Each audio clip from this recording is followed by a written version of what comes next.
It's only a few episodes ago when I reviewed a Maersk Air Cargo 777F, which turned out to be really disappointing. That was especially a shame because it really did have potential. But how has Herpa done with this 777F in the colors of Etihad Cargo? That is what we want to find out, and can do so thanks to the great support of Jumbolino Model, who with their reasonable prices and great service are a strong partner of every collector. I can highly recommend them to you. You can find a link to them in the video description below.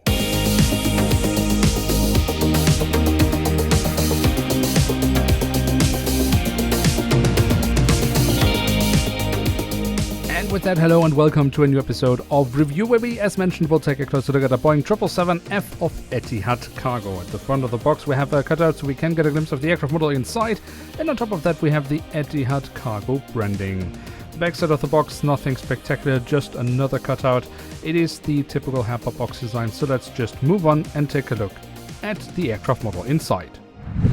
And here she is, the Boeing 777F in the current standard livery of Etihad Cargo. Of course, Boeing only recently has delivered the world's first Boeing 777-300F, but this aircraft is of course still based on the 777F as we all pretty much know it, based on the 200 variant of the 777. But how has Herpa done with this aircraft model? Are they capable of delivering more or a better aircraft model than what we recently saw with the Maersk Air Cargo? That is the aim of today's review, to find out, and we will do so by taking a closer look at the tail section, where we on the vertical stabilizer have the really beautiful color scheme of Etihad Airways. We do also have a little bit of detailing on the horizontal stabilizer, and on the fuselage we then find the main cargo hatch. We have the web address of the airline, and we of course also have the full registration code of the aircraft. Furthermore, we of course have a bit of detailing around the APU exhaust, and then on top of the fuselage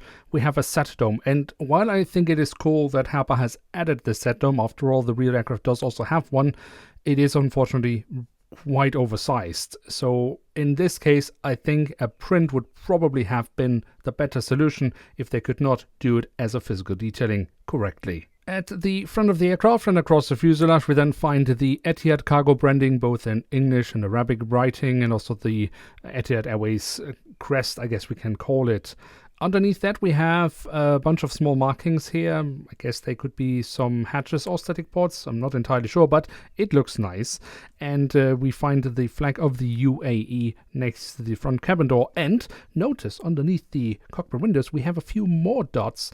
Those are, among others, patio tubes. This is a detail I also noticed on the Maersk Air Cargo, but it is really nice to see that this is apparently something they are, at least for the moment, are adding to their 777 freighter models. Let's see if this is something they can extend to other 777 models. I really do like the effort. Then we have the cockpit windows with the metallic edges and the window wipers. Above that, the last letter of the registration code. And from the cockpit section itself, we can then move on to the engine nacelles. They have been kept in all white, but do have the silver leading edge and the safety markings printed on. But why the engines do need to look like they are going VTOL or are about to take off without the aircraft, I don't really know. And it's a shame that the placement of the engines is so poor, because the physical detailing of them is actually quite nice, especially here from the front. Very, very nice. You can see the engine fan blades. Now, moving on to the wings, those we should also take a closer look at. Starting over the top side, we can see the different flap slats and spoilers have been carved out quite nicely, and we also have the markings as to where to walk on the wing. Nice work. The underside of the wings, more nice physical detailing, and the full registration code of the aircraft. The landing gear on this 777 freighter is the standard landing gear that Herpa uses for all their 777 aircraft models in Scale 500, and overall I think it looks really quite nice.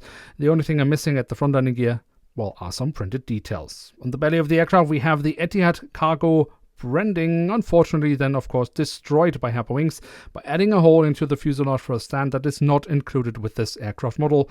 What a poor and silly decision. Then last but not least, we do also have the remaining doors to the cargo compartments printed on here at the back of the aircraft, and also here at the front of the aircraft. So there we have it, the Boeing 777F in the current standard livery of Etihad Cargo from Herpa Wings in scale 1 to 500. And what can we say about this aircraft model? Look, overall I actually quite like this aircraft model. It is of course very much based on the really stunning livery, but unfortunately it is the good old story with Herpa Wings, no model without issues. We have the unfortunately quite oversized Satome. We have the engines that point way too much upwards. And of course, we have the old engine issue with Herpa Wings of them just being too squeezed, not really looking like the real GE90 engines, even though I still like how they look. And then, of course, we have a new issue with Herpa Wings models. This model has it, many other models, not just the 777, have it, that the wings have been added into the aircraft at an almost a 90-degree angle, which makes them way too flat. And that's just a shame. It's unnecessary. Why create a new issue? We didn't have that in the past. Now we certainly have it. And it's the good old story again from Herpa Wings, going one step forward by adding the pedal tubes. That's a great detail to add to the model. I really do like that. But then going 2 steps backward by just inventing new issues with their aircraft models. But despite these issues, they have to be mentioned. I still like this aircraft model. Again, it is very much based on the really stunning Etihad Cargo livery, but to be fair, Herpa has also pulled that livery off quite nicely. Where we saw print lines galore on the Maersk Air Cargo, we don't have those issues on this aircraft model. So the nice livery in real life has been recreated quite well by Herpa Wings in scale 500, and well, they deserve praise for that, because it's not the easiest livery, to be fair. But of course, in the end, we should not forget, and I fully agree with anyone who says, well, if I have to pay 45 euros, because that is the recommended retail price of Herpa Wings, Herpa thinks this is a 45 euro model, then I would like to have one without any issues. And Herpa is not capable of delivering models without any issues these days. Almost every single model delivered to collectors these days has one or more issues.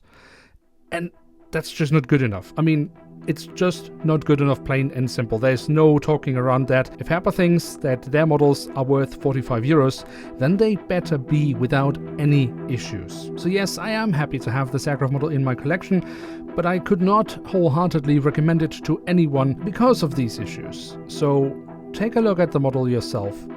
Figure out, can you live with it or not? If you can, great, and you will have a nice looking model. If you cannot, I can also fully understand.